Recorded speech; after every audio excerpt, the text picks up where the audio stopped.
Edward B. Litton once said, "There's no such thing as luck, it's a fancy word for always being at your duty." Edward's full of shit.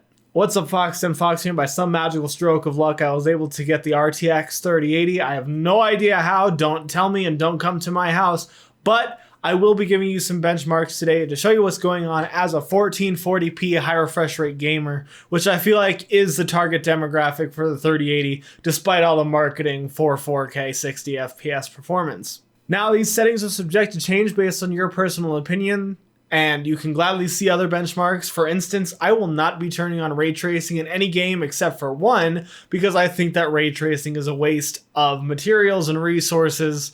In my humble opinion, I don't really care about seeing my reflection in a puddle. So with that said, let's get right into the benchmarks. The unfortunate thing about Cyberpunk is that it did not agree with my capture card for some reason, so the stuttery gameplay is not at all indicative of what the actual gameplay was like. Starting off with a game that had a rocky start, but I am enjoying the heck out of, Cyberpunk 2077 ran at an average of 63 FPS. However, that is very much subject to change as you go on. For instance, in Night City, you will frequently see high 40s, but when you walk outside into landscape or do a main story mission, you will likely see above 80. So I combined the two averages after about an hour of game time, and I got 63 FPS. Call of Duty Cold War next, with everything on Ultra except for RTX once more.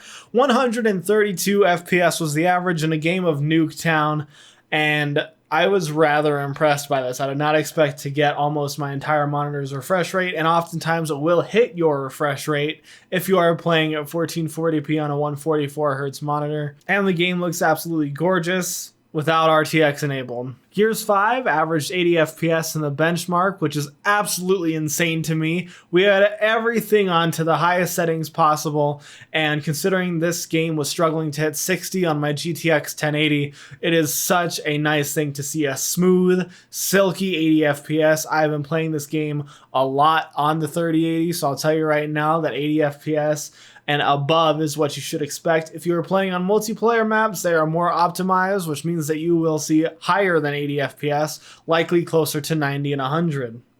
Watch Dogs, with everything on Ultra, guess what? With RTX turned off, we hit an average of 76 frames per second in the benchmark, with a 1% low of 58 and a 0.1% low of 52 FPS respectively.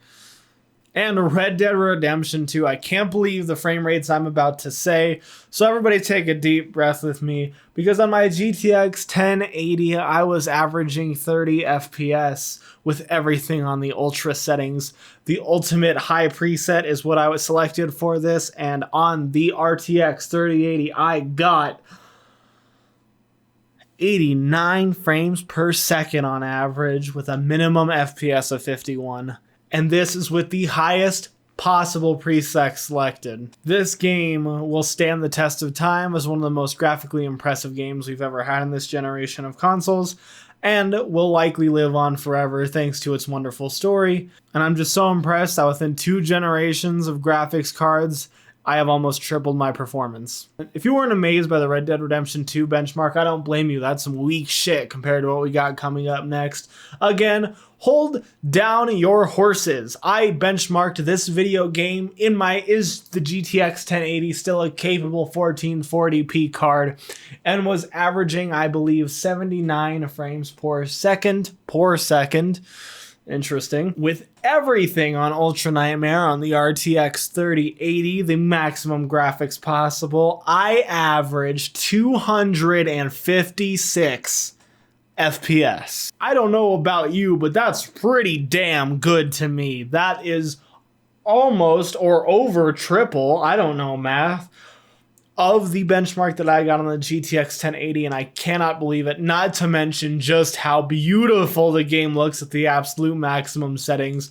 This was the closest thing to heaven, which is ironic because it's a game about hell, that I have ever experienced.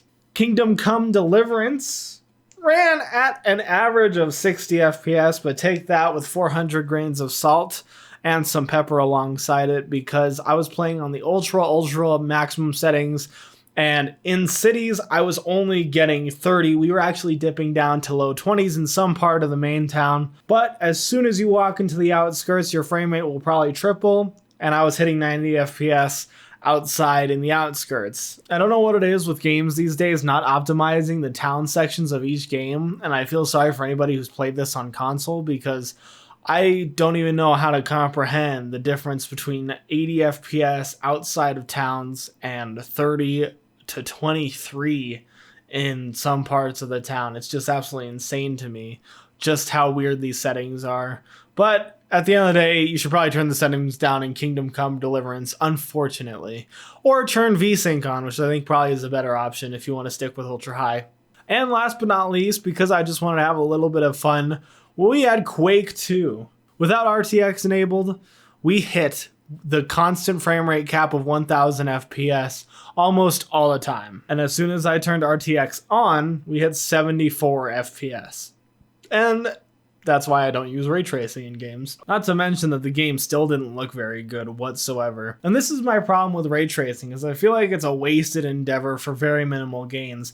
I understand that lighting is important, but when you're already on ultra lighting without RTX, it looks good enough.